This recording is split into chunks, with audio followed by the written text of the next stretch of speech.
Hello বন্ধুরা, আজ হলো শ্রাবণ মাসের দ্বিতীয় সোমবার, তাই চলে গিয়েছিলাম বাবা ভূতনাথের কাছে পুজো দেব বলে।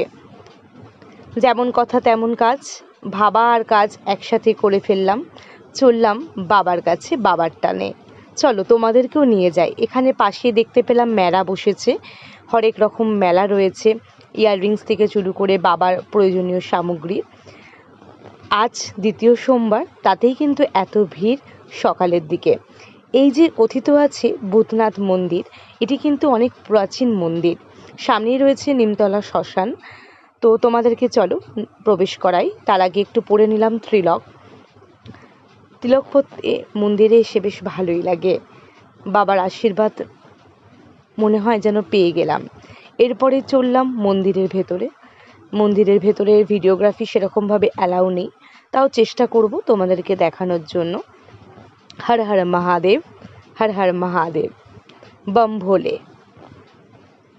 বাবার মাথায় জল ঢেলে পাশেই প্রবেশ করলাম আরেক বাবার কাছে, মোটা বাবার। কথিত আছে এই বাবার উচ্চতা 6 ফুট। পাশেই ছিল আরেক বাবার মন্দির, সেখানে বাবাকে জল ঢাললাম।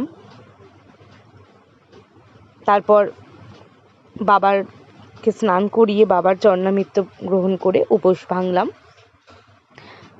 তার পাশেই ছিল মা ভবতারিণীর মন্দির, সেখানেও একটু প্রবেশ করে মাকে দর্শন করে এলাম।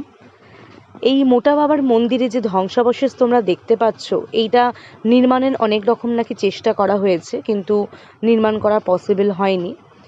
আর বাবার উচ্চতা নিয়ে কথিত আছে অনেক রকমের মতামত।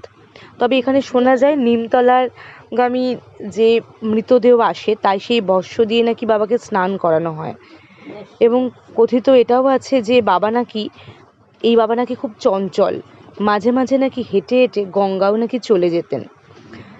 এরপরেই বাবাকে দর্শন করে আমরা চলে এলাম হাতিবাগানে গদার কচুরি খেতে। এই নিরামিষ ঢাকাই কচুরির দাম পড়েছিল মাত্র 30 টাকা পার পিস। তার সাথে দিয়েছিল টক ঝাল তরকারি, খেতে বেশ ভালোই ছিল। টাটা।